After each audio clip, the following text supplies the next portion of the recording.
Assalamualaikum warahmatullahi wabarakatuh. Perkenalkan, nama saya Sare Elsani dengan NIM 2305045, kelas manajemen 2A.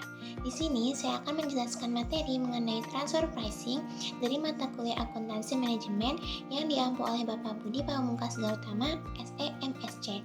Selamat menonton.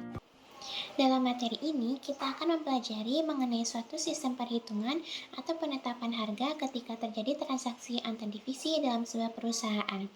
Transaksi antar divisi dalam sebuah perusahaan atau transaksi internal itu contohnya seperti kita misalkan ada perusahaan besar yang memproduksi furnitur.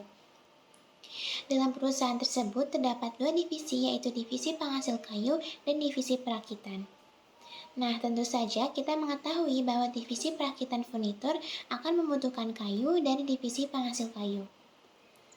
Ketika terjadi pengiriman kayu dari divisi penghasil kayu ke divisi perakitan furnitur, nah itu terjadi transaksi internal antara perusahaan kedua divisi. Transfer pricing di sini adalah proses di mana ketika kedua divisi ini menegosiasikan harga transaksi internal mereka tersebut. Sistem transfer pricing ini juga memiliki prinsip. Prinsipnya adalah langkah yang diambil oleh perusahaan atau harga yang ditetapkan dalam proses transfer pricing ini harus menguntungkan keseluruhan perusahaan. Kenapa sih kita harus melakukan transfer pricing padahal kan transaksinya juga terjadi di internal perusahaan? Pasti menguntungkan dong bagi perusahaan. Nah, alasan dilakukan transfer pricing ini karena ada beberapa hal yang harus dipertimbangkan. Contohnya, divisi penghasil kayu akan menjual kayunya ke divisi perakitan furnitur. Tapi ada hal yang harus dipertimbangkan, apakah sebenarnya lebih menguntungkan bagi divisi ini jika menjual kayunya ke eksternal perusahaan. Begitu pula divisi perakit furnitur. Divisi ini apakah sebenarnya ternyata lebih menguntungkan kalau divisi ini membeli kayu dari supplier luar perusahaan. Jadi dalam menentukan harga atau dalam melakukan proses transfer pricing ada 3 cara yang bisa dilakukan atau dipilih oleh perusahaan. Yang pertama, melakukan negosiasi harga. Contohnya, antara divisi penghasil kayu dan divisi perakitan furnitur melakukan negosiasi sampai bertemu pada suatu kesepakatan berapa harga yang paling tepat. Yang kedua, menjual dengan harga modal atau variable cost. Jadi divisi penghasil kayu menjual kepada divisi perakitan dengan harga modal mereka. Dan yang ketiga, menjual dengan harga pasar. Di sini divisi penghasil kayu menjual kepada divisi perakit dengan harga kayu secara umum di pasaran. Cara apapun yang dilakukan ini dikembalikan lagi kepada perusahaan masing-masing maunya bagaimana. Tapi pastinya perusahaan akan memilih cara yang paling menguntungkan bagi perusahaannya. Cara yang paling sering digunakan adalah dengan melakukan negosiasi harga. Jadi di negosiasi ini terjadi proses tawar-menawar antara dua divisi. Poin penting dari negosiasi harga ini yang pertama adalah harga yang ditentukan tidak boleh lebih rendah dari lower limit selling division. Dan yang kedua, harga yang ditentukan tidak boleh lebih tinggi dari upper limit buying division karena itu akan merugikan si pembeli. Gimana sih cara menentukan lower limit dan upper limit? Lower limit selling division itu kita bisa tentukan dengan menjumlahkan variable cost ditambah dengan contribution margin on lost sales karena menjual ke divisi internal perusahaan dibagi number of unit transferred. Atau dengan kata lain, lower limitnya adalah biaya modal untuk memproduksi barang tersebut. Karena kalau dijual di bawah ini artinya perusahaan akan mengalami kerugian. Maksud dari contribution margin yang hilang itu contohnya ketika divisi penghasil kayu lebih memilih menjual ke internal perusahaan daripada ke luar perusahaan. Sebenarnya divisi ini bisa menjual ke eksternal perusahaan, tapi karena mau memenuhi pesanan di internal, divisi ini mengabaikan pesanan dari eksternal perusahaan. Itu adalah yang dimaksud dari contribution margin yang hilang. Sedangkan untuk upper limit itu adalah harga yang kita gunakan atau harga yang menguntungkan bagi divisi yang membeli produk tersebut harus di bawah harga jika membeli dari supplier luar. Jika tidak ada supplier luar yang menjual barang tersebut, maka kita bisa mengambil upper limit dengan cara transfer pricingnya harus lebih kecil daripada profit yang akan didapatkan oleh divisi yang membeli produk tersebut. Nah, kita langsung masuk ke contoh soal sebagai berikut. Di sini ada sebuah perusahaan mempunyai dua divisi, yaitu divisi perkebunan yang dapat menghasilkan buah jeruk dan sebuah divisi supermarket yang menjual jeruk. Tentu saja dua divisi ini saling membutuhkan.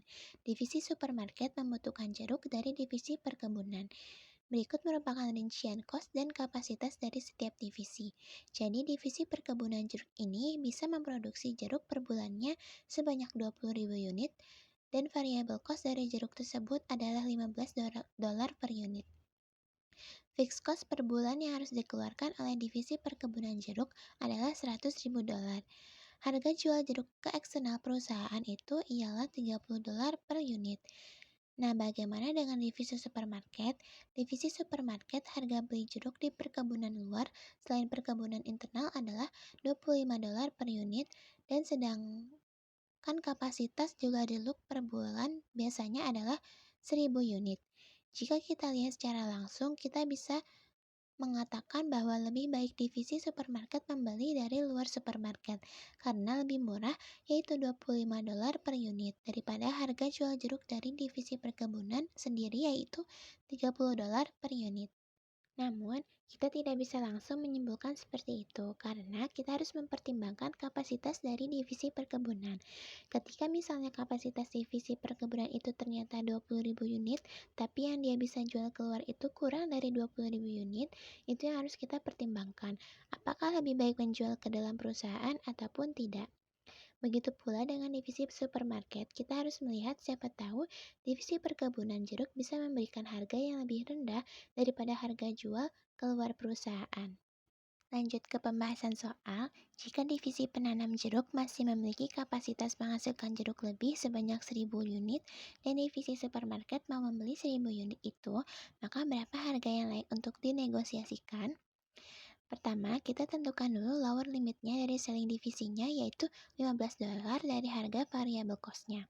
Ditambah dengan contribution margin on lost sales. Tapi karena kita tidak mengorbankan apapun jadi nilainya 0, lalu dibagi dengan unit transfernya yaitu 1000 unit.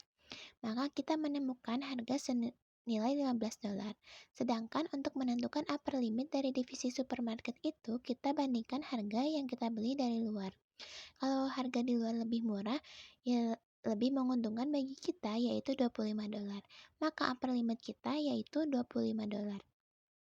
Nah, dengan begini kita bisa mengatakan bahwa range harga yang layak untuk dinegosiasikan dan menguntungkan bagi perusahaan antar dua divisi ini adalah ketika harga yang ditetapkan untuk transaksi jeruk ini sekitar 15-25 dolar. Kalau harga masih dalam range tersebut, maka hal itu masih menguntungkan perusahaan. Bagaimana jika divisi penanam jeruk sudah tidak memiliki kapasitas menghasilkan jeruk lebih sebanyak 1000 unit, atau bisa dibilang harus merelakan 1000 unit pesanan dari luar jika ingin menjual ke divisi supermarket? Dan divisi supermarket mau membeli 1000 unit itu, maka berapa harga yang layak untuk dinegosiasikan? Pertama, kita cari terlebih dahulu lower limitnya berapa. Variable cost 15 dolar plus contribution margin on lost sales yaitu tadi contribution margin 30 dolar dikurangi dengan variable cost sebesar 15 dolar dikali dengan lost sales kita sebesar 1000 dibagi dengan 1000 unit. Maka hasilnya adalah 30 dolar. Maka di sini kita menemukan bahwa harga terendah yang menguntungkan bagi selling division adalah 30 dolar. Sedangkan untuk buying division, upper limitnya kita bandingkan dengan cost of buying from outside supplier.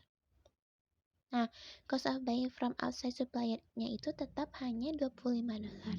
Maka dapat kita simpulkan bahwa transaksi ini tidak layak untuk dinegosiasikan karena lebih menguntungkan bagi divisi perkebunan untuk menjual semua jeruknya keluar dan juga lebih menguntungkan bagi divisi supermarket untuk membeli jeruk dari supplier luar.